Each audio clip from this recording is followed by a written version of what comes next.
बोलिए श्री पंडित जी महाराज की जय। बाबा कहते हैं कि जिब्या पे श्री भगवत नाम होए, मन में प्रियतम की मीठी मीठी याद होए, नेत्रन में अश्रुधारा होए और हृदय में अपने प्राणाधार श्री प्रभु सो मिलन की चटपटी होए। यासों बढ़ के साधक को और का सौभाग्य है सके है, अर्थात यही परम सौभाग्य के लक्षण है। मतलब बाबा कह रहे हैं कि साधक की जिब्या पर प्रभु श्री सीताराम जी का नाम होना चाहिए, यानी अपने इष्ट का नाम। और कहते हैं मन में मीठी मीठी अपने इष्ट की याद होना चाहिए।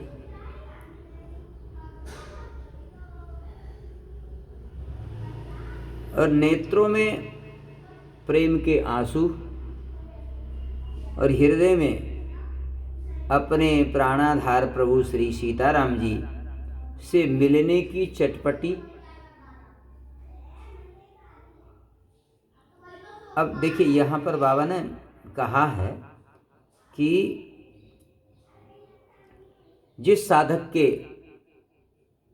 पास में ये सब है, क्या क्या, कि उसकी जिह्वा पे तो निरंतर भगवान श्री सीताराम श्री सीताराम श्री सीताराम सीताराम सीताराम ये नाम चल रहा हो, और मन में मीठी मीठी भगवान श्री सीताराम जी की याद हो, और नेत्रों में प्रेम के आंसू हो,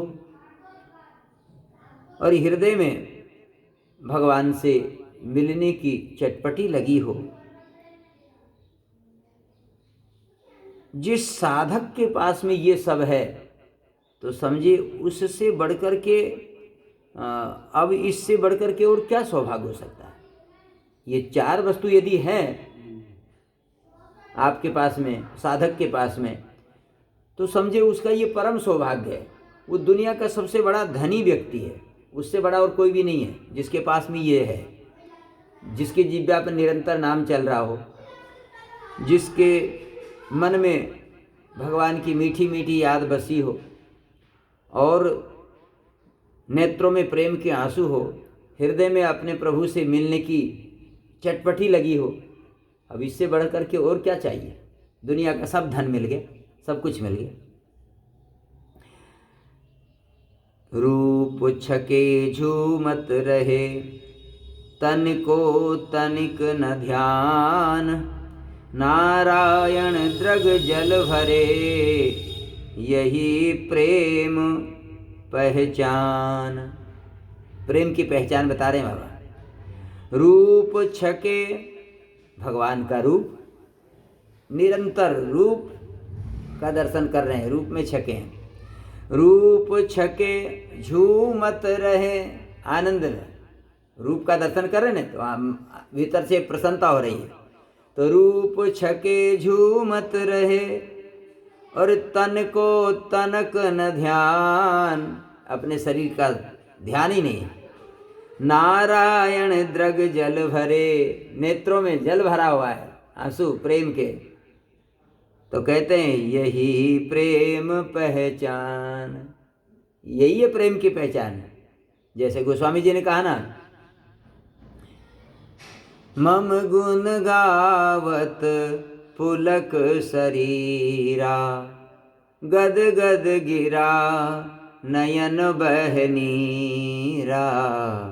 मम गुण गावत पुलक शरीरा, गद गद गिरा नयन बहनीरा। यह है प्रेम की पहचान। भगवान का नाम वाणी पर आते ही आह कंठ गदगद हो जाए, आनंद बाहर निकलने लग जाए, और बस वाणी मूक हो जाए। जब तक मौन की स्थिति नहीं आती है ना, तब तक ये समझो कि अभी आनंद पूरा मिला नहीं है। बाबा ने एक जगह कहा है, डूबे सो बोले नहीं और बोले सो अनजान, गहरो प्रेम समुद्र है को डूबे चतुर सुजान। जो इस प्रेम के रंग में डूब जाता है, जो भगवान के नाम रस में डूब जाता है, रूप के रस में डूब जाता है, धाम के रस में डूब जाता है, लीला के रस में डूब जाता है, फिर क्या वो बोल सकता है?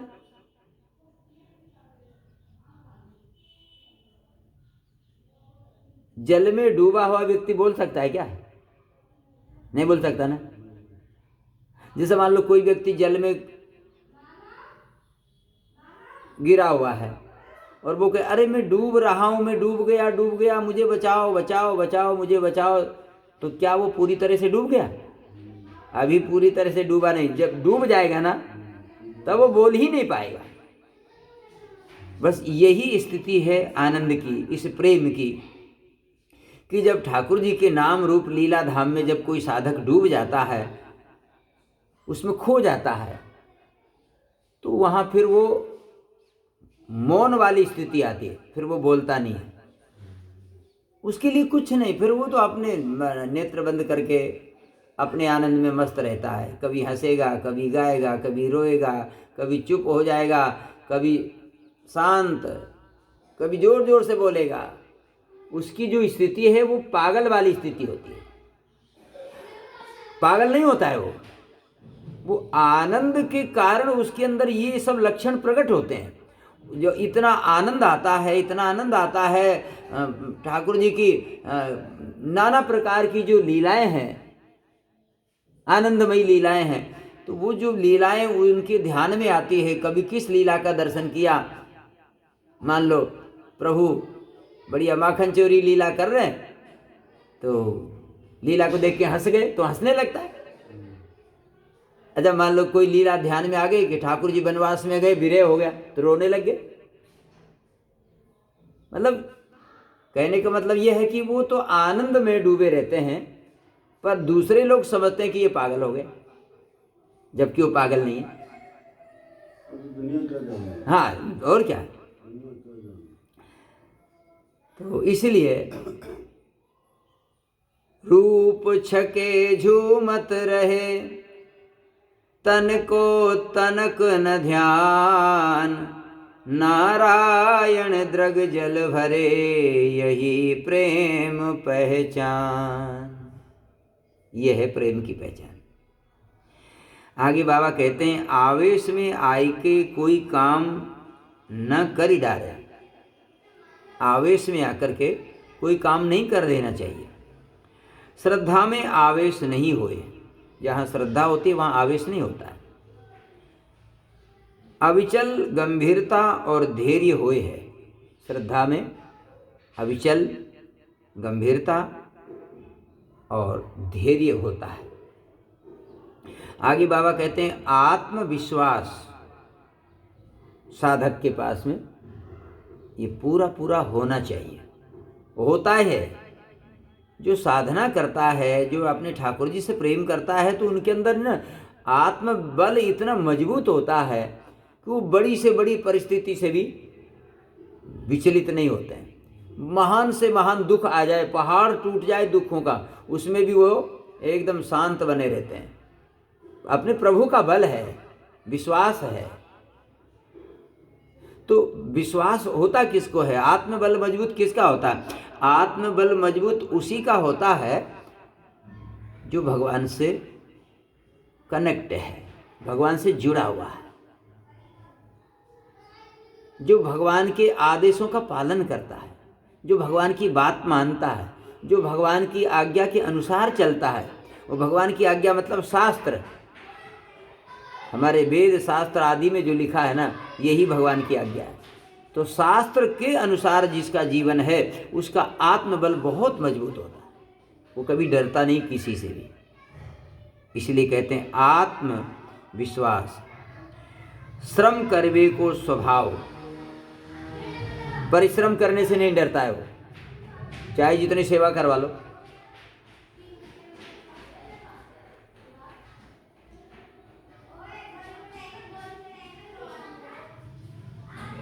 पहले के जो संत होते थे, नियम था, कोई भी संत यदि किसी आश्रम में गए, दूसरे आश्रम में, तो वहाँ आसन लगाते थे। बाद में पहले वहाँ के जो महंत जी होते थे अथवा पुजारी होते थे, जो व्यवस्थापक होते थे, सेवा करने वाले, उनसे सेवा का पूछते थे कि हम पहले सेवा बताइए कि आपको ये सेवा करनी है, तब आसन लगाना है, तब प्रसाद पाना है। और यदि सेवा नहीं दिया ना तो प्रसाद नहीं पाते थे पहले के महात्मा। पहले के संत जो है, सेवा यदि उनको नहीं दिया तो प्रसाद नहीं पाते थे। अच्छा, मान लो पहले की तो ऐसी परंपरा थी अपने साधु समाज में कि यदि किसी संत से कोई अपराध हो गया अथवा कोई भूल हो गई, और जिस भूल के कारण उनसे कुछ कहा जाए, ऐसा नहीं करते थे। महंत जी जो होते थे तो वो उनसे नहीं कहते थे कि तो आप आसन लेकर के जाइए, ऐसा नहीं बोलते थे। अथवा आप जो है, आपको भाई ये दंड मिलेगा, ये आपने जो गलती की है इसके प्रायश्चित में आपको ये दंड मिल रहा है, ये सब नहीं कहते थे।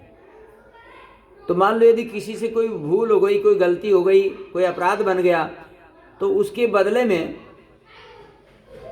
जो महंत जी होते थे वो क्या करते थे, उनसे अपराध करने वाले महात्मा से तो कुछ नहीं बोलते थे।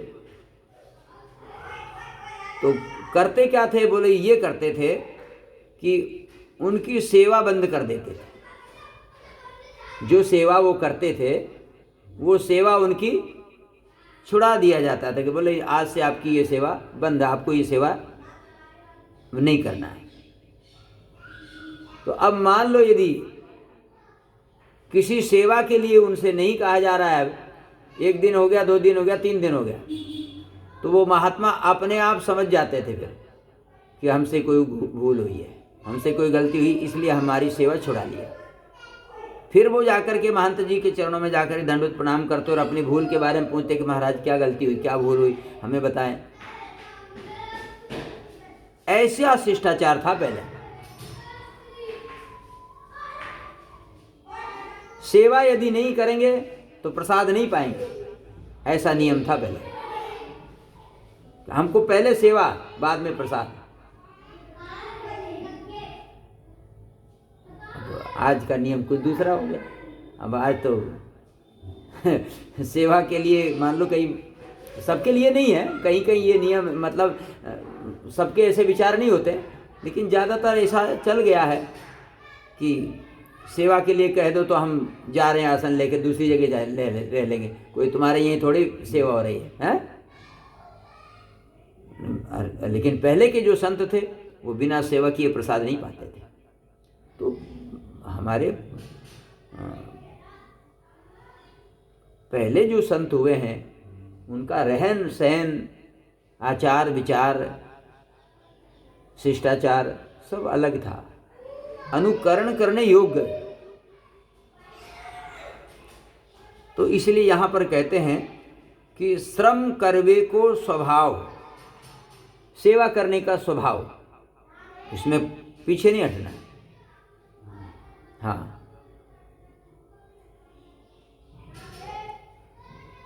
समय नष्ट ना करवे की सजगता, ये होता है समय नष्ट ना करने की सजगता, कि हमारा समय व्यर्थ में नष्ट ना हो जाए।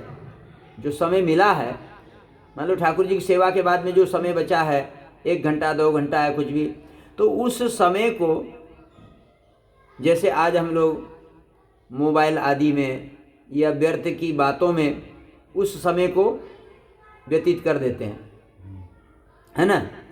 लेकिन पहले ऐसा नहीं होता था, है न। बात मोबाइल की नहीं है, बात मोबाइल की नहीं है। मोबाइल हो या ना हो, व्यर्थ की बातें तो आप बिना मोबाइल के भी कर सकते हो। मोबाइल से क्या लेना देना उसका। तो पहले वातावरण ही वैसे ही था, कहाँ था इसमें, सब अपने अपने महात्मा, सब अपने यहाँ पर ये कहा जा रहा है कि जो साधक होता है उस साधक के अंदर ये सब गुण होते हैं। तो समय नष्ट ना करवे की सजगता, कि हमारा भाई 1 मिनट भी व्यर्थ नहीं जाना चाहिए, सदुपयोग होना चाहिए उसका। और आगे कहते हैं अनुशासन में रहवे को अभ्यास, अनुशासन में रहने का अभ्यास।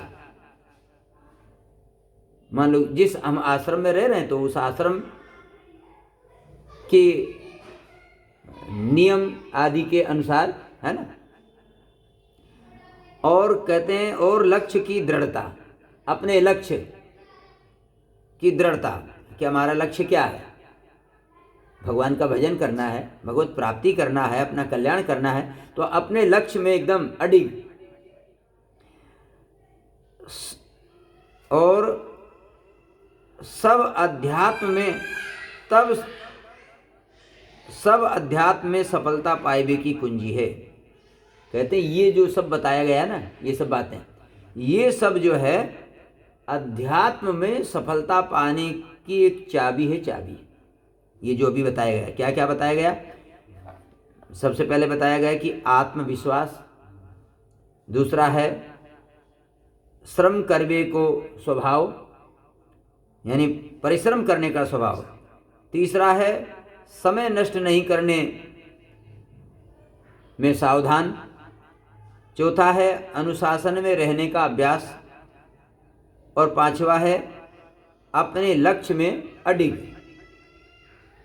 ये जो 5 सूत्र बताए, ये जो 5 बातें बताई गई, ये अपने अध्यात्म मार्ग में सफलता पाने के लिए एक चाबी है, चाबी। ये 5 बातें,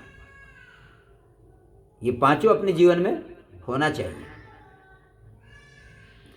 आगे बाबा कहते हैं यदि आप या ही जीवन में मुक्त होना चाहो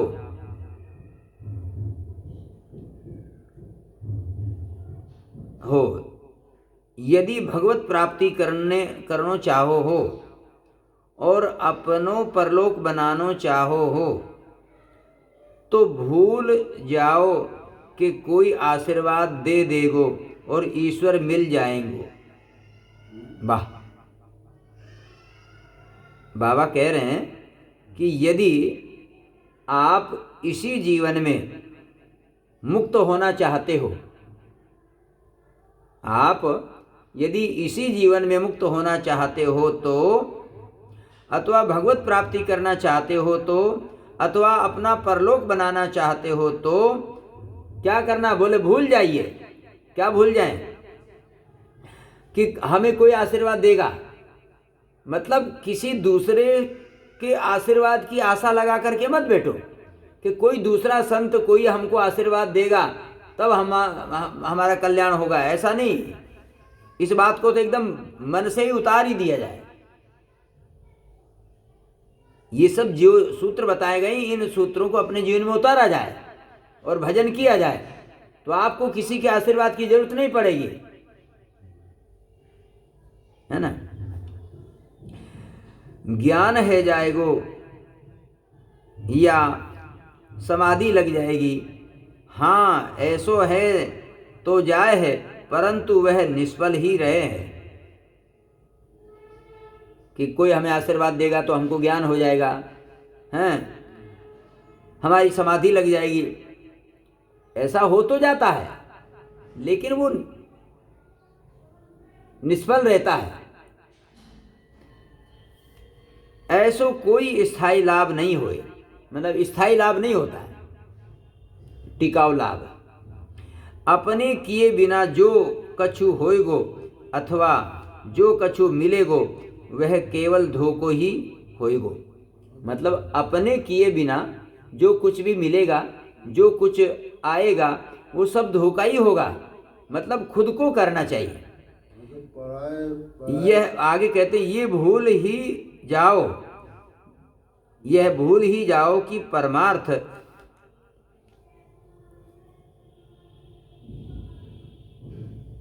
पाइबे को कोई सरल छूमंतर हूँ है। मतलब ये इस बात को तो एकदम भूल ही जाना चाहिए कि परमार्थ होने का कोई सरल छूमंतर है। अपनों सर्वस्व समर्पण किए बिना, अपनों अस्तित्व मिटाए बिना परमार्थ की प्राप्ति न कबहू काहू को भई और न कबहू काहू को है सके। बाबा कह रहे हैं कि अपना सर्वस्व समर्पण किए बिना, अपना अस्तित्व मिटाए बिना परमार्थ की जो प्राप्ति है ना तो कभी किसी को हुई है और ना कभी किसी को होगी। भूल जाओ कि सब कछु खाते हूँ रहोगे और सब कछु करते हूँ रहोगे। बाबा कह रहे हैं कि इस बात को भूल जाए कि हम सब कुछ खाते भी रहेंगे और सब कुछ कर भी लेंगे। एक साथ में दो काम नहीं हुआ। हंसब ठटाव फुलाव गाला, या तो हंस लिया जाए या गाल फुला लिया जाए। दोनों काम एक साथ में नहीं हो सकते। आप खूब चकाचक माल पानी भी बढ़िया लड्डू कचौड़ी पूड़ी आदि भी खाते पीते रहो और फिर मन में ये भी रखो कि नहीं हम भजन भी कर लेंगे, तो नहीं होगा। शरीर को उसके लायक बनाना पड़ेगा भाई, तब जाकर के होगा। और ज्ञान भक्ति अथवा समाधि की प्राप्ति भी हो जाएगी। ये सब कुछ खाते पीते भी रहेंगे और ज्ञान भक्ति समाधि आदि की भी प्राप्ति हो जाएगी। नहीं, आचरण शुद्ध किए बिना कछु साधन मार्ग में सफलता नहीं मिले। बाबा कहते हैं कि अपने आचरण को शुद्ध किए बिना इस साधन मार्ग में, इस भक्ति मार्ग में सफलता नहीं मिलती है। आज अपना आचरण शुद्ध होना ही चाहिए। आचरण के शुद्धि से तात्पर्य यह है कि प्रत्येक इंद्रिय को शास्त्रोक्त संयमित आचरण शुद्धि का मतलब यह है कि अपनी प्रत्येक इंद्रियां जो है ना वो शास्त्र के अनुसार संयमित रहे, कंट्रोल में रहे सभी इंद्रियां। जैसे नेत्र का काम है देखने का, तो ये गलत वस्तु ना देखे। कानों का काम है सुनने का, तो ये गलत ना सुने। जिह्वा का काम है बोलने का, तो गलत ना बोले। दूसरा काम है स्वाद लेने का, तो गलत स्वाद ना ले। दो काम है जिह्वा के, है ना। ये हाथ है, इनसे गलत कार्य ना हो। मतलब अपने शरीर की सभी इंद्रियों, नासिका आदि सभी इंद्रियों से वही हो जो जिसके लिए शास्त्र कहता है, बस। और दूसरी बात आहार की शुद्धि।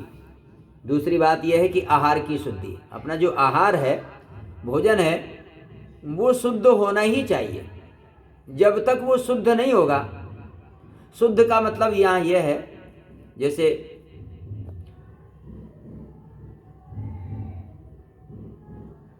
अब इसमें बहुत बारीक विचार है। यदि विचार किया जाए तो ये जो हम प्रसाद पाते हैं, तो इस प्रसाद में बहुत बारीक विचार है, सूक्ष्म विचार है। जैसे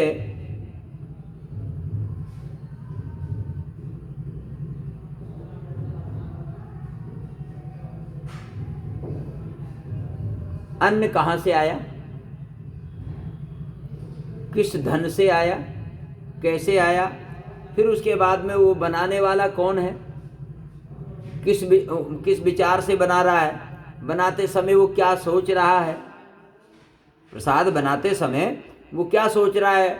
जैसे आजकल नहीं होता कि रोटी बनाते जा रहे हैं और कोई भजन चला रहा है, तो भजन चलाना, कीर्तन चलाना ये तो ठीक है, लेकिन कोई फिल्मी गाना यदि बजावे तो एकदम गलत है। अथवा फिल्मी गाने मन में गुनगुनावे या मन में गलत विचार चल रहे हैं और भोजन बनाता जा रहा है, तो उस भोजन को जो कोई व्यक्ति पाएगा उसकी बुद्धि में विकार होगा, उसकी बुद्धि खराब होगी, क्योंकि बनाने वाले का विचार ठीक नहीं था, उसने शुद्ध मन से नहीं बनाया। भाई पहले तो शरीर की शुद्धि, तो स्नान आदि करना जरूरी है। स्नान किया कि नहीं किया, शुद्ध वस्त्र पहने कि नहीं पहने, हैं, जूठा सकरे का सबका ज्ञान होना जरूरी है ना। और उसके बाद में फिर मन की शुद्धि, विचारों की शुद्धि। तो कहने का मतलब अन्न जो है शुद्ध होना चाहिए।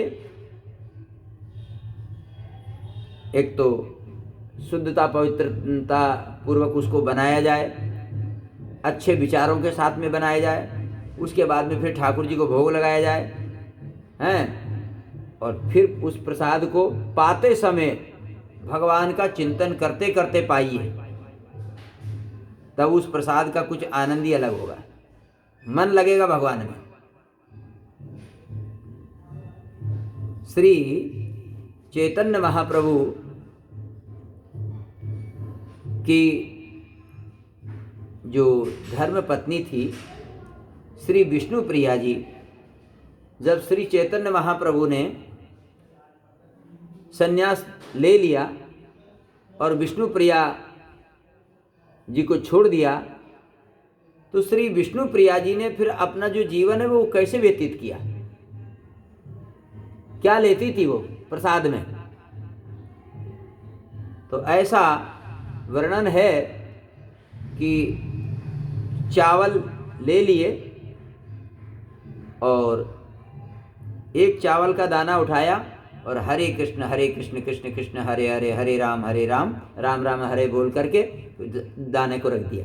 फिर दूसरा दाना उठाया, हरे कृष्ण कृष्ण कृष्ण हरे हरे, हरे राम राम राम हरे हरे, फिर दूसरा दाना रख दिया। इस प्रकार से एक एक दाने पे मंत्र बोलना और फिर उतना चावल कर लेना कि जितना 50 ग्राम 100 ग्राम जितना अपने को पाना, और फिर उसको बनाना, भोग लगाना, फिर पाना। तो अब ऐसे प्रसाद को जब कोई पाएगा तो क्यों नहीं भगवान में मन लगेगा भाई। उस अन्न को कितना शुद्ध किया गया।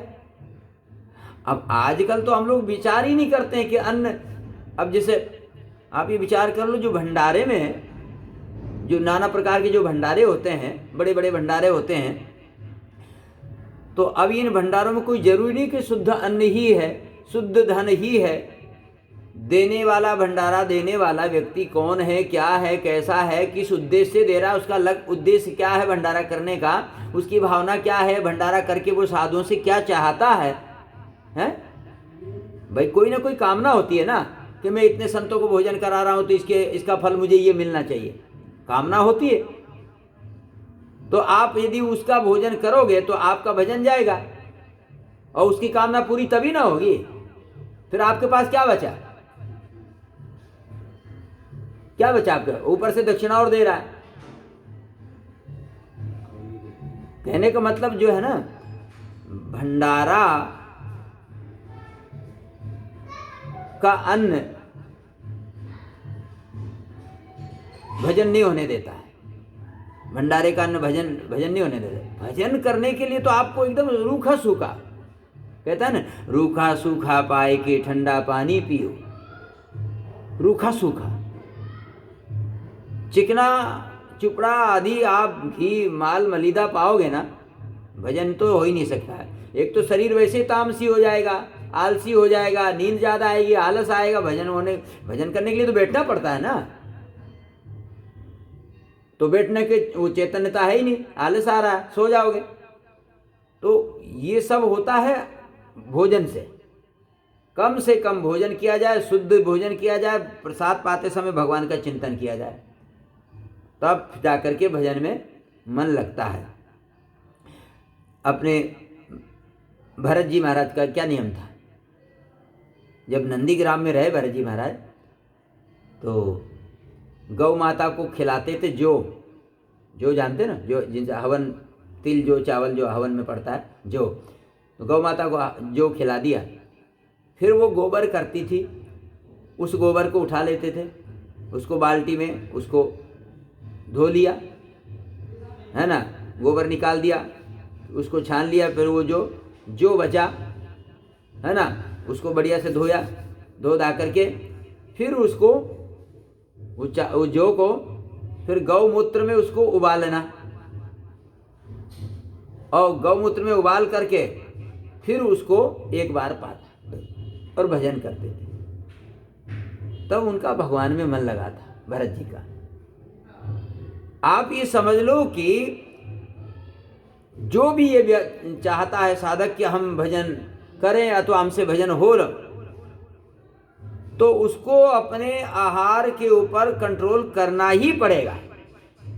जब तक भोजन के ऊपर ध्यान नहीं दिया जाएगा तब तक भजन हो ही नहीं सकता है, पक्की बात है।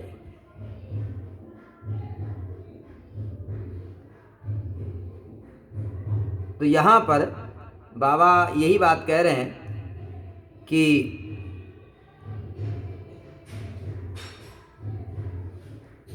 और दूसरी बात आहार की शुद्धि। हमारा जो आहार है वो शुद्ध होना चाहिए। यदि जीवन में सो असत्य असदाचरण दूरी नहीं भयो तो परमार्थ में प्रवेश नहीं है सके। बाबा कह रहे हैं कि यदि जीवन में से असत्य नहीं गया, हम बात बात में असत्य बोल देते हैं, इससे भी वाणी दूषित होती है, अपवित्र होती है वाणी। आज कल जो है किसी का आशीर्वाद और श्राप क्यों नहीं लगता है? क्योंकि वो दिन में 100 बार झूठ बोलेगा, तो आप फिर वो आशीर्वाद दे तो क्या उस आशीर्वाद लगेगा? अथवा वो किसी को श्राप दे तो क्या उसका श्राप लगेगा? अरे पहले के महात्मा जो आशीर्वाद और श्राप देते थे तो उनकी वाणी संयमित तो होती थी, अपनी वाणी एकदम शुद्ध रखते थे, वाणी का कभी दुरुपयोग नहीं करते थे। मतलब वाणी का दुरुपयोग का मतलब वाणी से कभी किसी को कष्ट नहीं पहुंचाना। वाणी का दुरुपयोग का मतलब क्या हुआ? दुरुपयोग का मतलब ये हो कि हमारी वाणी से किसी को कष्ट ना पहुंचे। हमारे शब्दों से किसी को यदि कष्ट पहुंच गया तो हमने वाणी का दुरुपयोग कर दिया और हमारी वाणी अशुद्ध हो चुकी। अब आप अपनी वाणी से किसी को कहो कि जाओ सुखी रहो, तो तुम्हारे सुखी रहे कहने से कुछ होने जाने वाला नहीं है। शुद्ध नहीं रही वाणी में शक्ति नहीं है ना। तो जीवन में सो असत्य और असद आचरण जब तक दूर नहीं होंगे तब तक इस परमार्थ के मार्ग में प्रवेश नहीं मिल सकता है। बोले भक्तवत्सल भगवान की जय। अब इसके आगे हम लोग कल श्रवण करेंगे। गोविंद जय जय गोपाल जय जय गोविंद जय जय गोपाल जय जय राधा रमण हरि गोविंद जय जय राधा रमण हरि गोविंद जय जय गोविंद जय जय गोपाल जय जय गोविंद जय जय गोपाल जय जय राधा रमण हरि गोविंद जय जय राधा रमण हरि गोविंद जय